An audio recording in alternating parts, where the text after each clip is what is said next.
Tawagan ng boyfriend ko, patanong kung may girlfriend siya. Ganun lang kadali.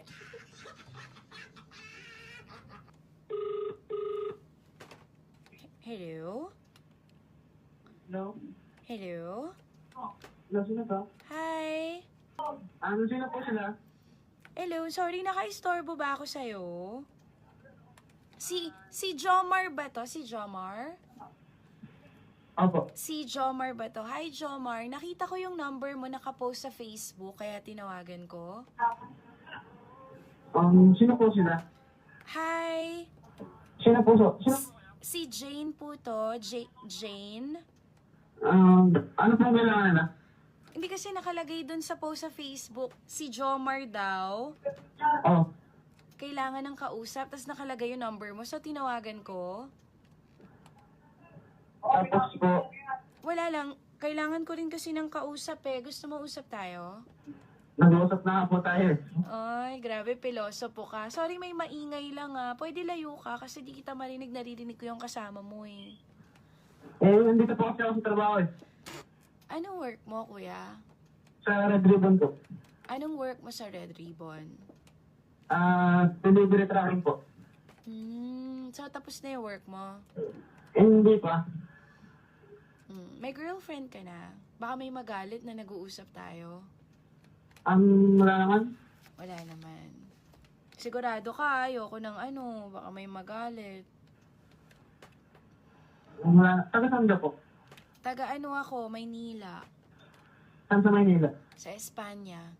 Espanya. Malapit sa Sampaloc. Ano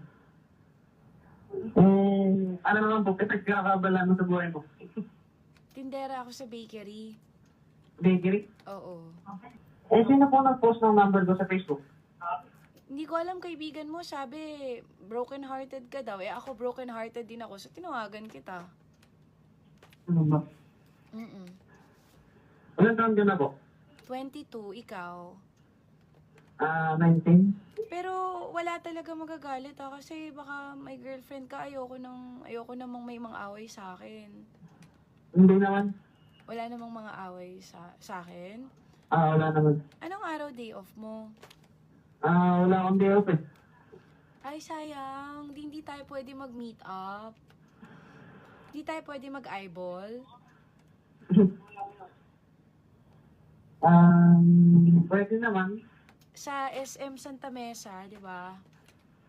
Kapag... Mesa? Or ano ba yung malapit sa'yo? Ano po? Ano yung malapit sa'yo? Malapit sa akin? Na mall. Anong malapit na mall sa'yo? Gusto mo sa Cubao, SM Cubao? Maraming mall dito sa Dito kasi ako sa may Santolan. So, gusto mo ako pumunta dyan? Busy kasi ako ngayong araw. Hindi naman ngayon. Siyempre, pag kilala na kita, ayoko muna makipag-meet sa'yo. Hindi pa naman kita kilala ng husto.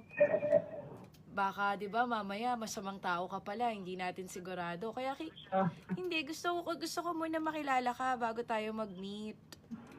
So, pag matagal na tayo magkausap, papayag ka makipag-meet sa akin. Pwede naman. Sino kamukha mong artista? Wala akong mga artista. Gusto mo sendan kita ng picture ko? Pwede rin. Pero papayag ka minsan magvi-video chat tayo? Ha? Papayag ka minsan magvi-video chat tayo? Video call? Video chat, mga video call, ganyan. Pwede rin. Kapag hindi ka na busy, mag-video call tayo, ha? Okay, sige. Pero wala magagalit, Baka mamaya may magalit, eh. Ayoko na ng ganyan, naloko na ako ng ganyan. Sabi, walang girlfriend, tapos meron pala. Alam ba? Walang magagalit, Wala. Sige, tawagan kita ulit kapag di ka na busy. Text ka na lang, ha? Landline nga lang itong gamit mo, di ba? Hindi, iti-text ko yung number ko sa'yo. Okay. Number kasi to dito sa bakery, eh. Sige. Okay, sige. Ingat, Jomar. Bye-bye. Okay. Ang landi ni kuya, ha? Yan yung sinasabi ko sa inyo, eh. Tuloy yung girlfriend. Paano gagawin mo niyan, baby? Si MM ng Cavite. Ano ba gagawin natin dyan? Eh, wala daw siyang girlfriend.